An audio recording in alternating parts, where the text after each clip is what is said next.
অবশেষে গাজা যুদ্ধ বন্ধে আশার আলো দেখা দিয়েছে। ৩ দফা প্রস্তাব দিয়েছে ইসরায়েল। হামাসকে এই প্রস্তাব মেনে নেওয়ার আহ্বান জানিয়ে মার্কিন প্রেসিডেন্ট জো বাইডেন বলেছেন, যুদ্ধ শেষ হওয়ার সময় এসেছে। নতুন প্রস্তাবকে ইতিবাচক উল্লেখ করে যুদ্ধ বন্ধে যে কোনো গঠনমূলক পদক্ষেপের সঙ্গে থাকার আশ্বাস দিয়েছে হামাস। স্বাগত জানিয়েছে জার্মানি।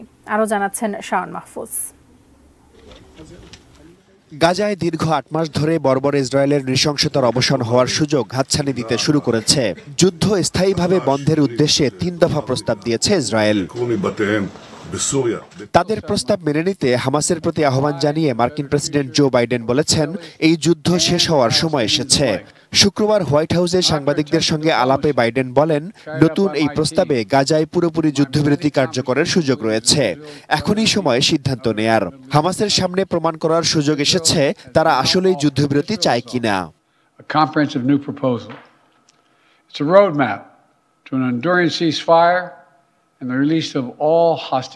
তিন দফা প্রস্তাবের প্রথম ধাপে ৬ সপ্তাহের যুদ্ধবিরতি কার্যকর করা হবে।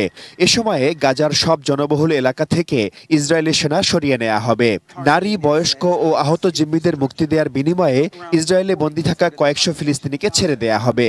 বেসামরিক ফিলিস্তিনিদের তাদের বাড়িঘরে ফেরার সুযোগ দেয়া হবে। বাড়ানো হবে মানবিক সহায়তা কার্যক্রম। চলমান থাকবে শান্তি আলোচনা। যদি আলোচনা সফল হয় তাহলে পরবর্তী পর্যায়ের পরিকল্পনা বাস্তবায়ন শুরু করা হবে।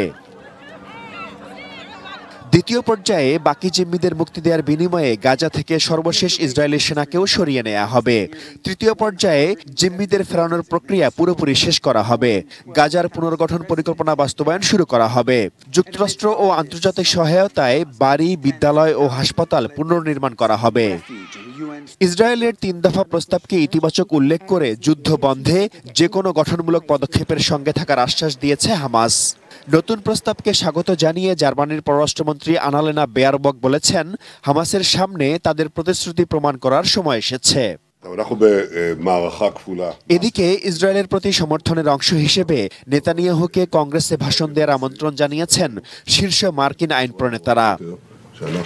Shaon Mahfuz, desk report, ATN news.